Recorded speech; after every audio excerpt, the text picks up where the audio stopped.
বিশ্বকাপ বাছাই পর্বের ম্যাচ খেলতে মাঠে নামতে চলেছে ব্রাজিল। দর্শক, বিশ্বকাপ বাছাই পর্বের ম্যাচ খেলতে কার্লো আনচেলত্তির অধীনে প্রথম ম্যাচ খেলতে মাঠে নামছে 5 বারের বিশ্ব চ্যাম্পিয়নরা। তবে কার্লো আনচেলত্তির অধীনে ব্রাজিলের কেমন হতে চলেছে ইকুয়েডরের বিপক্ষে শুরুর একাদশ? দর্শক, কেমন হবে ইকুয়েডরের বিপক্ষে ব্রাজিলের শক্তিশালী একাদশ? চলুন এক নজরে দেখে নেওয়া যাক। দর্শক, ইকুয়েডরকে হারাতে কঠিন পরীক্ষা দিতে হবে ব্রাজিলের, কেননা ইকুয়েডর বর্তমানে ল্যাটিন আমেরিকা অঞ্চলের বাছাই পর্বে ব্রাজিলের থেকেও উপরের স্থানে রয়েছে। তাই ব্রাজিলের শক্তিশালী একটি স্কোয়াড রাখবে ইকুয়েডরকে পরাজিত করতে হলে, যেখানে গোলকিপার হিসেবে দেখা যাবে অ্যালিসন বেকারকে। ডিফেন্স লাইনে যে 4 জনকে দেখা যাওয়ার সম্ভাবনা সবচেয়ে বেশি তারা হলেন আলেক্সান্দ্রো গ্যাব্রিয়েল, মার্কোইনহোস এবং মিলিতাও। তবে আলেক্সান্দ্রোর পরিবর্তে রেনান লোদিকেও দেখা যাওয়ার সম্ভাবনা রয়েছে।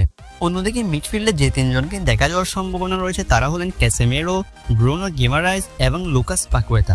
এই 3 জনকে মিডে দেখা যাওয়ার সম্ভাবনাই সবচেয়ে বেশি। অন্যদিকে ফরওয়ার্ড লাইনে যে 3 জন থাকতে পারেন তারা হলেন ভিনিসিয়াস জুনিয়র, দিয়াগো কস্তা এবং অ্যান্টনি। সাথে সাবস্টিটিউট খেলোয়াড় হিসেবে দলে দেখা যাবে রদ্রিগো, সাবিনহোর মতো তারকাদের। দর্শক, নেইমারের বিষয়টা এখনো নিশ্চিত করে বলা যাচ্ছে না, কেননা কিছুদিনের মধ্যে মূল স্কোয়াড ঘোষণা করবেন কার্লো আনচেলত্তি। আর মূল স্কোয়াড ঘোষণার আগে নেইমার জুনিয়র যদি সম্পূর্ণ ফিট হয়ে না ফিরতে পারেন তাহলে নেইমারকে আগামী 2 ম্যাচে দেখা যাবে না, যে কারণে নেইমারের বিষয়টা এখনোই নিশ্চিতভাবে বলা যাচ্ছে না।